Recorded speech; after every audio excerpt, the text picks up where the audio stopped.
मन में अक्सर ये सवाल रहता है कि जो कर्म इस जन्म में हम कर रहे हैं उसका फल हमें इसी जन्म में मिल जाए ताकि हम दिमागी तौर से स्वतंत्र रहें, क्योंकि यह कर्म ही है जो हमें सुख और दुख देते हैं। परंतु क्या आपने कभी सोचा है कि भगवान अगले जन्म का फैसला कैसे करते हैं? तो चलिए जानते हैं इसका उत्तर।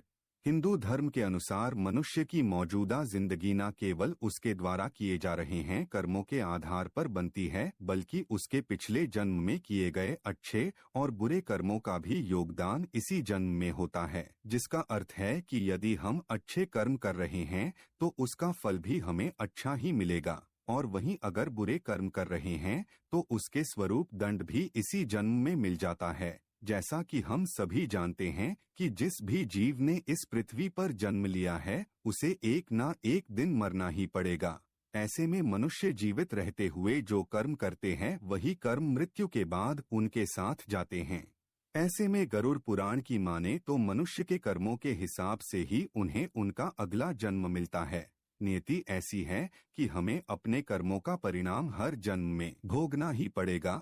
भगवान भी मनुष्य को उनके कर्मों के अनुसार ही उसको अगली योनि में भेजते हैं। आपको बता दें कि मनुष्य योनि को हिंदू शास्त्रों में उत्तम यानी माना जाता है, क्योंकि यह वही योनि है जब आत्मा को मोक्ष और जीवन मरण के जाल से स्वतंत्र होने का मौका मिलता है, और ये हम तभी प्राप्त कर सकते हैं जब परमात्मा को सदैव ध्यान में रखकर कार्य करें और समय निकल कर जाप करें, जो कि केवल मनुष्य ही कर सकता है। दोस्तों, गरुड़ पुराण में बताया गया है कि माता की गर्भ में 9 महीने तक का शिशु भाग्य विधाता से यह प्रार्थना करता है कि मुझे यहाँ से बाहर निकालोगे तो मैं जीवन भर आपका नाम जपता रहूंगा। किंतु फिर जन्म लेने के बाद वह सब बातें भूल जाता है और अपने सांसारिक कार्यों में व्यस्त हो जाता है। पुराणों में किए गए अन्य एक उल्लेख के अनुसार अजन्मा शिशु माता के गर्भ में पर से यह पुकार करता है कि मुझे बाहर मत निकालो, क्योंकि वह मनुष्य जीवन की कठोरता से भयभीत है। इसलिए वह ईश्वर से प्रार्थना करता है कि मुझे अपने पास बुला लो, और यह मनुष्य जीवन उसे ना दे, लेकिन परमात्मा उसे जीवन दान देकर उससे प्रण मांगते हैं कि वह इस जीवन में सत्य कर्म करेगा और सभी मनुष्य योनि को भी यही सीख देगा। किंतु मनुष्य जीवन में कदम रखते ही वह मनुष्य भोगी बन जाता है। परंतु उसे किन कारणों से यह जीवन प्राप्त हुआ है और कौन से वह कार्य है जिसके कारण मनुष्य का जीवन मिलता है, इसी के बारे में जानने का प्रयास करते हैं। कहा जाता है कि महर्षि वेद व्यास जी से जब ऋषियों ने यह पूछा कि किस कर्म से कौन सा जन्म मिलता है, तो उन्होंने कुछ बातें उनको बताई। सबसे पहला, पराई स्त्री से संबंध बनाने वाले मनुष्य। उन्होंने बताया कि जो लोग पराई स्त्री से संबंध बनाता है उसे भयानक नरक में जाना पड़ता है या फिर उसे कई दंड झेलने पड़ेंगे। इन सब के बाद उसे एक के बाद एक अलग अलग कई तरह के जन्म मिलते हैं। वह सबसे पहले भेड़िया बनता है और फिर एक कुत्ते के रूप में जन्म लेता है। इसके पश्चात वह सियार, सांप एवं कौआ बनता है। इन सभी जन्मों को भोगने के बाद अंत में वह बगुले के रूप में जन्म लेता है, जिसे खत्म करने के बाद उसे मनुष्य योनि प्राप्त होती है। इसके बाद है दोस्तों से छल करना। पुराण के अनुसार धरती पर मित्रता को एक अनूठा और पवित्र रिश्ता माना गया है। मित्रता के लिए सच्चे लोग तो अपनी जान तक दे देते हैं, भले ही उनका मित्र बुरे कर्म ही क्यों ना कर रहा हो। लेकिन आज के समय में कुछ ऐसे मित्र भी होते हैं जो अपने स्वार्थ के लिए अपने ही मित्र को धोखा दे देते हैं।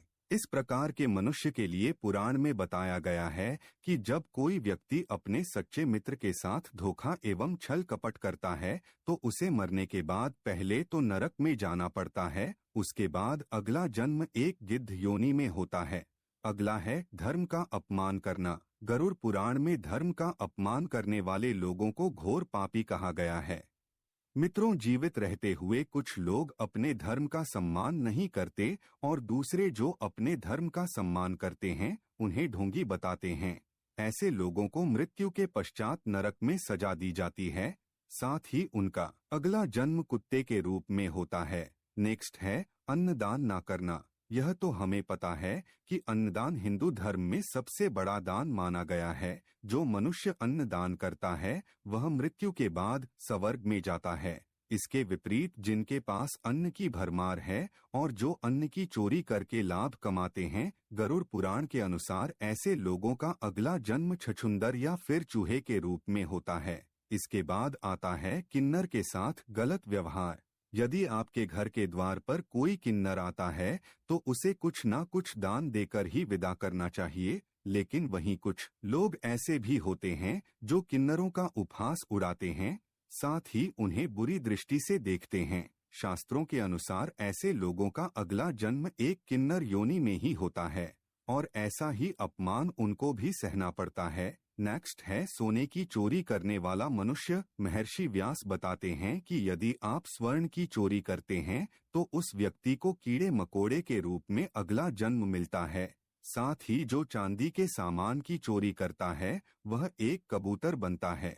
इसके बाद आता है कत्ल करने वाला मनुष्य। व्यास जी कहते हैं कि जो मनुष्य हथियार से किसी की हत्या करता है तो उसे गधे की योनि प्राप्त होती है। गधे के बाद वह मछली बनता है।